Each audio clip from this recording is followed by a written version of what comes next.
Today we're going to take a look at a recent decision from the state of Louisiana regarding the Ten Commandments. And we're going to ask ourselves, what in the world we should be thinking about this?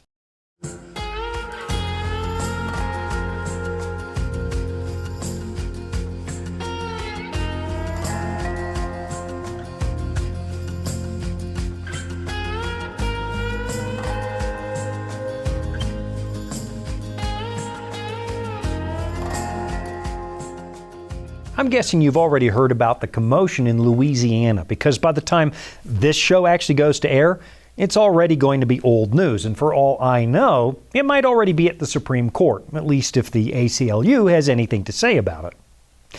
But just in case you've been living under a rock, let me get you up to speed. Back in June of 2024, Louisiana passed this new law stating that all public schools, from kindergarten through state-funded college, well, every single classroom is now apparently required to display a copy of the Ten Commandments. That display has got to be 11 by 14 at minimum, and it also has to be printed in an easy-to-read font so every kid in the room can see it. And of course, a lot of people found this new regulation to be a little triggering because it appears to cross that all-important dividing line between church and state. As you're likely aware, when the United States was originally created, the founders established, to use the words of Jefferson, a wall of separation between church and state. The church is not supposed to run the government, and the government is not supposed to run the church. It was originally a reaction to the way that Christianity had developed back in the Old World, where church and state blended and started to work hand in hand. Not that there weren't some exceptions to that practice, because there were some shining examples of places where religious tolerance was official policy, like the Dutch Republic of the 1600s or the city of Cordoba in Spain under Muslim rule back in the 1000s. Now, that one probably surprises a lot of you, but the Islamic State of Spain back in the day, we're talking 1,000 years ago, was actually more tolerant of other faiths than the Inquisition proved to be just a few centuries later. Now, all exceptions aside, the history of European Christianity is still largely a story of church and state getting combined. Now, there were times when various kings and queens disputed the authority of the church over them, but overall, there were a lot of blurred lines. So, as you know, when Europeans eventually got here to the New World, a lot of them came for the sake of religious liberty. They wanted the right to worship as they saw fit, the way they read the Bible. And of course, people being what they are, they did it rather imperfectly because some of the colonies up and down the East Coast actually practiced a lot of intolerance toward people who didn't share their particular theology, like the widely revered Puritans, who actually strung up the Quaker Mary Dyer for the crime of presenting herself in a Puritan colony with the wrong opinion. But of course, over time, the American religious liberty experiment actually proved a huge success. I mean, just look at the fruits of what the founders built. Many of you don't share my religious perspectives, but here we are, coexisting and getting along. I'm free to say what I please, and of course, you're free to turn it off. So, now let's think about that Louisiana law that says that the Ten Commandments have to be posted in every classroom. Of course, it's probably important to note that the law doesn't mandate keeping the Ten Commandments, which would be an obvious attempt to regulate religious morality through the power of the state. And that would be a big no-no. You must never go there. But is merely posting a copy of those laws a violation of the separation of church and state? Well, I'm certainly not the Supreme Court and I'm no legal expert, but let me unpack this a little bit anyway, from a preacher's perspective. If you're a Christian who cheered for that decision, maybe ask yourself one really important question. Would you find it acceptable if, instead of the Ten Commandments, the law actually required the teacher to put up a copy of the 5 Pillars of Islam, or maybe a series of posters with the Eightfold Path of the Buddha? If you're a Christian parent, I'm guessing your answer's no. And of course, the objection some people raised when protesters wanted this new law overturned had to do with the celebration of alternate expressions of sexuality that are explained in the classroom. And I've got to say, I can sympathize with that. I wouldn't want my child exposed to that subject at a young age either, because I happen to believe that sensitive subjects like sexuality really are the domain of parents. And of course, human sexuality is a massive part of almost every religious belief system. So, from a religious point of view, introducing those ideas into the classroom kind of seems like a violation of that church-state separation because, well, it can be so problematic for families who hold to a traditional religious point of view. And that point of view almost always includes things like sex. I myself would not want a public school teacher raising questions or promoting a religious point of view that openly contradicts my family's beliefs. Now, it's going to happen because no two people can agree on everything.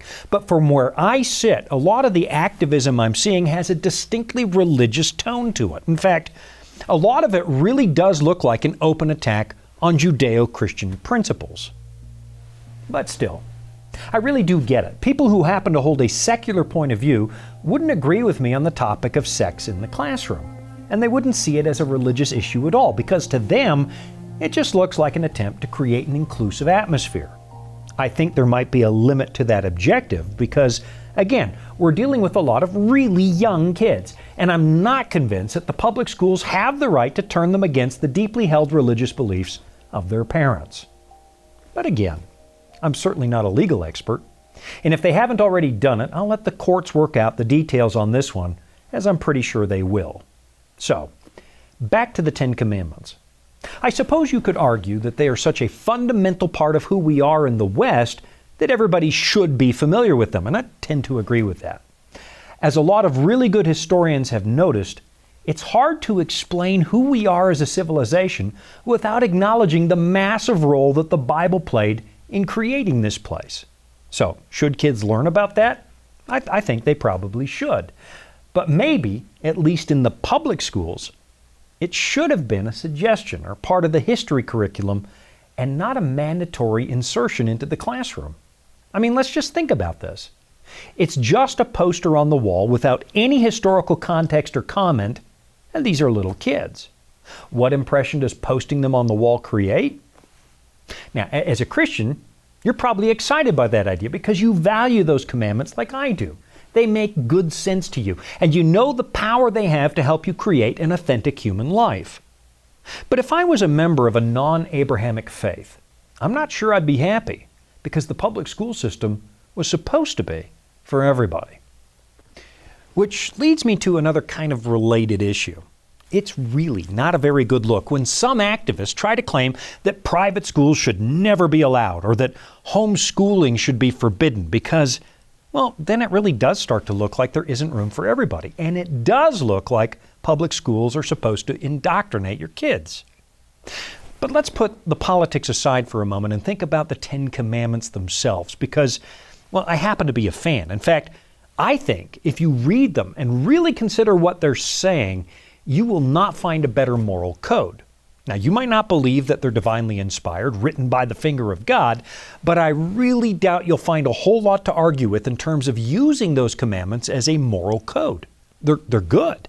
I mean, who's really going to argue that refraining from murder or stealing or cheating on your spouse, those are bad ideas? What would this world be like if everybody just actually lived that way? And I get it. The first table of commandments has a distinctly religious tone. It's a set of laws governing how people relate to God, and if you don't believe in God, you might not see the sense in that.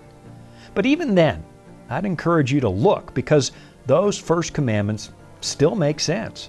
For example, when it tells you to have no other gods before me, even if you don't believe in the God of the Bible, there's still some common sense there. I mean, all of us appear to be wired for religious behavior for whatever reason.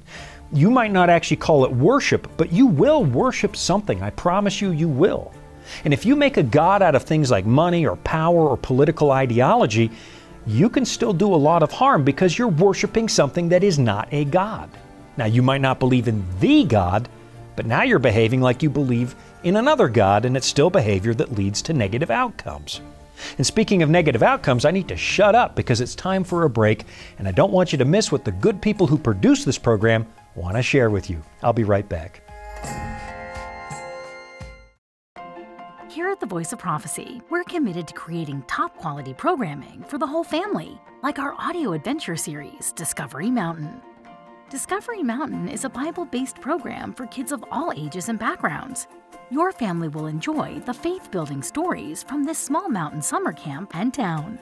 With 24 seasonal episodes every year and fresh content every week, there's always a new adventure just on the horizon. Today we're talking about the Ten Commandments, and we started with that recent Louisiana law that mandated posting the commandments in every public school classroom. Now, though, I want to move past that and look at the Ten Commandments themselves. According to the Bible, when Moses met with God on the top of Mount Sinai, he was given a hard copy of God's moral law that God had engraved on tables of stone. It's not a long document. You can read the whole thing in a minute or two, and there's actually a pretty good chance they would have all fit on one table. But they don't. They're on two, which tells me there's got to be a reason for that. Students of the Bible have noticed that one of the tables deals with our duty to God, and the other one deals with our duty to each other.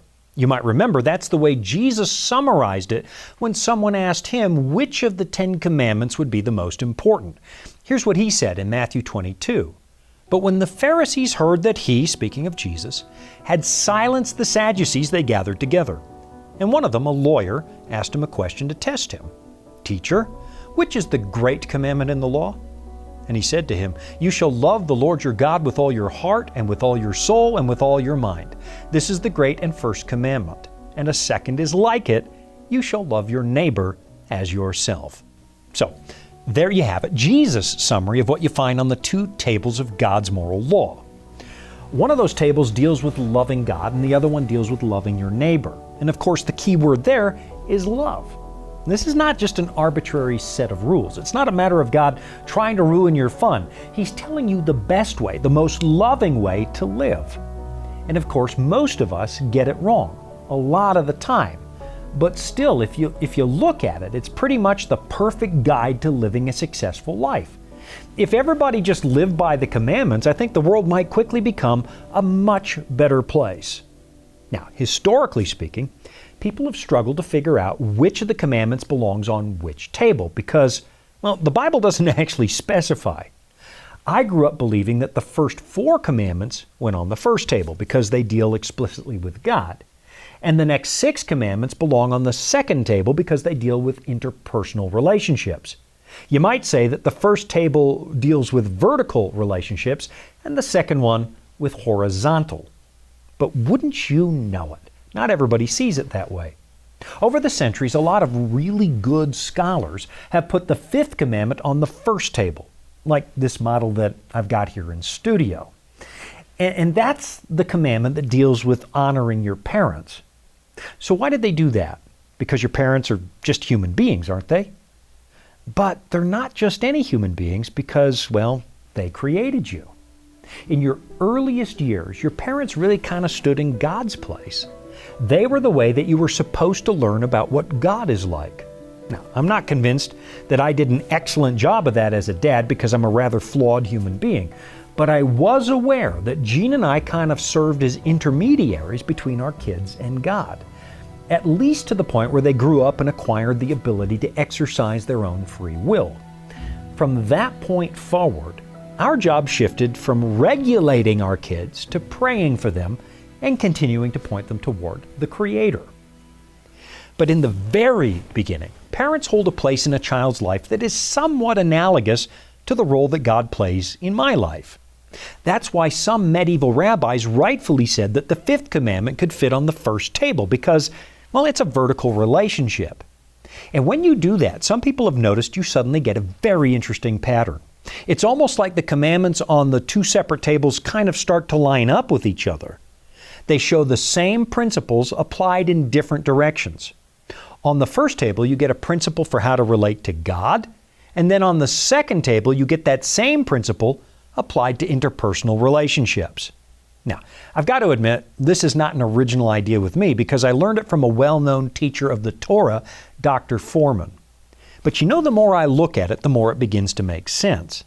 Now, unfortunately, we're not going to have time to unpack this in a lot of detail today because I'm already more than halfway through this show, but maybe I can get you studying this for yourself. what is the very first commandment? Here's what it says in Exodus 20. I am the Lord your God, who brought you out of the land of Egypt, out of the house of slavery. You shall have no other gods before me. So what's that telling you to do?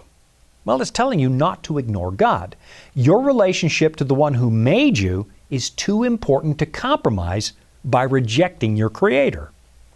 So, assuming that the fifth commandment fits on the first table, what would the first commandment on the second table be?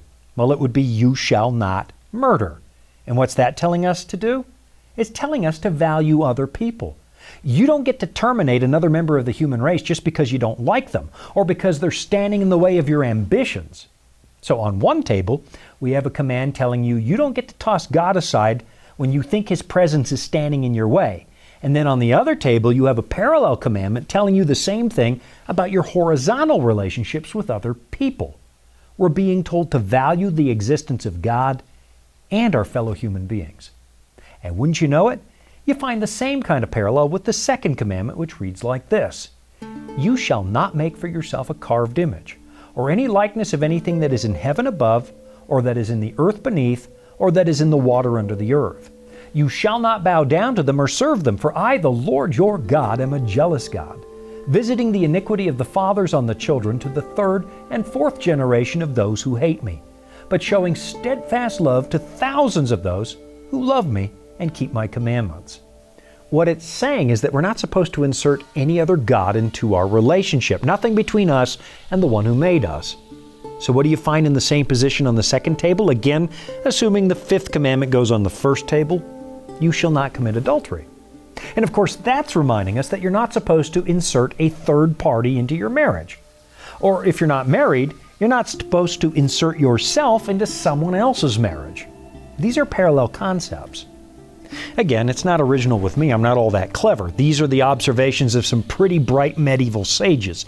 But they're telling us, whether it's describing our vertical relationship with God or our horizontal relationship with others, it's telling us don't betray relationships.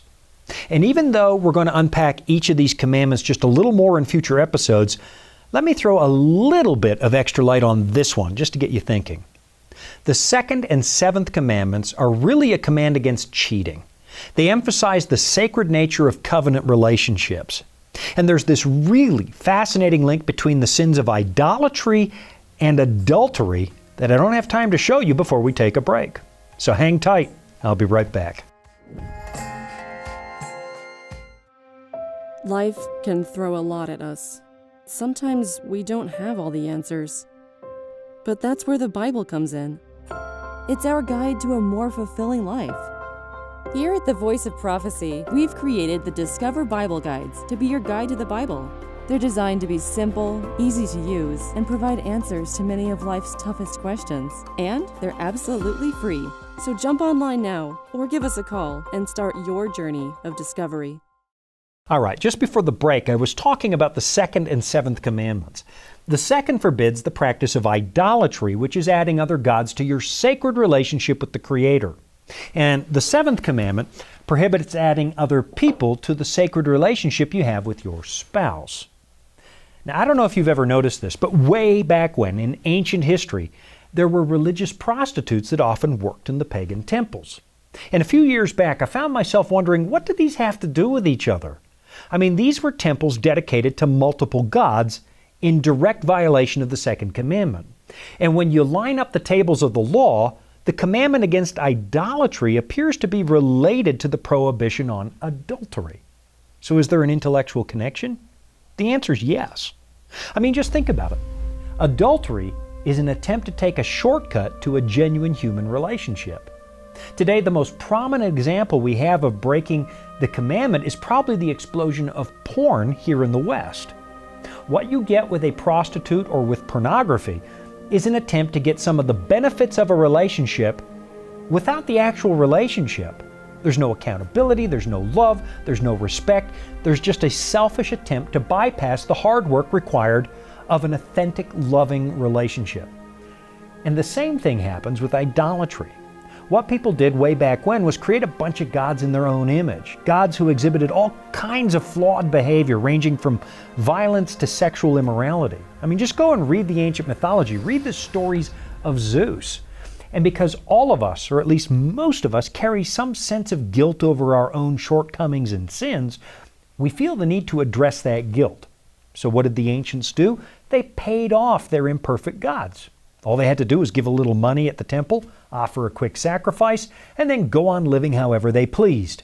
It was another shortcut, an attempt to reap the benefits of a genuine relationship with God, but again, without responsibility, no accountability, without the love and hard work that goes into genuine, rewarding relationships. So both idolatry and adultery are actually shortcuts that rob you of an authentic human life. They're violations of sacred covenant relationships. And at the end of the day, it only makes sense to observe these laws because you're cheating yourself when you break them. Okay, maybe let's look at one more set of parallel commandments before we wrap things up. The third one, found in Exodus 20, says this: "You shall not take the name of the Lord your God in vain, for the Lord will not hold him guiltless who takes his name in vain." So what exactly does that mean? Well, the way I learned it growing up was that it's a prohibition against cussing. And of course, the Bible does condemn what it calls foolish speech, and it tells us to hold the sacred name of God in the highest regard. But what's the essence of the commandment? Well, there's an important clue over in the book of Revelation, which shows us a group of people with a profound relationship with Christ. And this is how it describes them. "Then I looked, and behold, on Mount Zion stood the Lamb, and with him 144,000 who had his name and his Father's name written on their foreheads." Now, Mount Zion, of course, is the sacred mountain of God. And the people who get to stand there with the Lamb or Christ, well, they have the Father's name written on their foreheads. And of course, it's symbolic language. It's not talking about a physical mark. It's talking about God's character. You may have noticed that when we say someone has good character, we'll say they have a good name. And that's because, historically speaking, your name was supposed to be your character. These people have the Father's name in their foreheads because they exhibit the character of God. And here's how the description continues. "It is these who have not defiled themselves with women, for they are virgins. It is these who follow the Lamb wherever he goes. These have been redeemed from mankind as firstfruits for God and the Lamb. And in their mouth no lie was found, for they are blameless." So, the commandment against taking God's name in vain is dealing with a whole lot more than just your language. It's telling you, if you're going to call yourself a believer, if you're going to associate with God, then make sure it counts. Make sure your character lines up with God's character so that his name on you doesn't become a public lie about who he is. And what would be the corresponding parallel commandment on the second table? You shall not steal. In other words, do not take what doesn't belong to you. If you're going to take God's name, make sure you have the right to do that. Don't run around calling yourself a Christian if you're not going to live like Jesus. And yes, that's a really tall order for most people, and I know for sure I still fall a long way short of the glory of God. Just go and ask my family. I'm sure they can help you uncover a lot of my flaws because they're the primary victims of my imperfection. But still, when you're learning to ride a bike, there's a huge difference between falling off while you're trying to learn and throwing your bike in the lake and rejecting it, saying, "That's it, no more bike." But wearing your cycling gear around town to convince people you're an avid cyclist. I'll be right back after this. Are you searching for answers to life's toughest questions like, where is God when we suffer? Can I find real happiness? Or is there any hope for our chaotic world? The Discover Bible Guides will help you find the answers you're looking for. Visit us at BibleStudies.com or give us a call at 888-456-7933 for your free Discover Bible Guides. Study online on our secure website or have the free guides mailed right to your home. There is never a cost or obligation. The Discover Bible Guides are our free gift to you. Find answers in guides like, Does my life really matter to God? And A Second Chance at Life. You'll find answers to the things that matter most to you in each of the 26 Discover Bible Guides. Visit BibleStudies.com and begin your journey today to discover answers to life's deepest questions. All right, the clock on the wall assures me I've rattled on way too long, but let me recap what I'm saying because, well, we're going to spend a lot more time looking at the Ten Commandments really carefully. And we're going to ask ourselves if they don't make really good sense, if they're not an important key to finding an authentic human existence. We started today by exploring the decision in Louisiana, which appears to be an attempt to force God's moral law on everybody using the power of the state. That's a mistake because, well, God doesn't force people.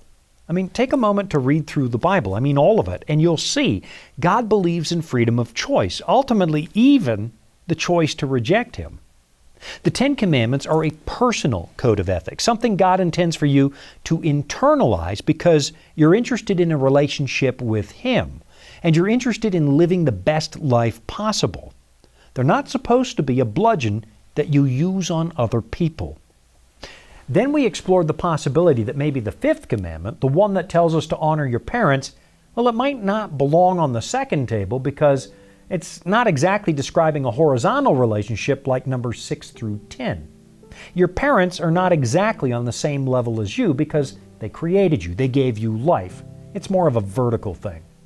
And then, once we thought about the possibility that there are 5 commandments on each table, we started to line them up. We compared them and asked ourselves if the 5 laws on each table were each describing an important principle. On the first table, those principles are applied to our vertical relationship with God. And then on the second table, we find those same 5 principles applied to our horizontal relationships with each other. And then I ran out of time, and you can finish exploring the other 4 commandments. Ask yourself this: is there a relationship between resting on the Sabbath and not bearing false witness? I think there is, and I think that the ancient rabbis who studied this were onto something. But of course, what I want to do is encourage you to read this for yourself. So go ahead, give it a try, see what you find. And if you want some help getting started in your studies, maybe go to BibleStudies.com, where the good people at the Voice of Prophecy have provided an unbelievable lineup of free resources. That's right, free, to help you read the Bible like you've never read it before. I want you to find the satisfaction, the deep, lasting peace that comes from living in harmony with the one who made you. Because honestly, that's the secret to living an authentic life. Thanks for joining me today. I'm Shawn Boonstra, and you've been watching another episode of Authentic. You want to help more people see Authentic for free? Like, comment, and subscribe, and share this episode. That tells the algorithm you really like the show, which in turn recommends Authentic to a lot more people. Thanks for your support.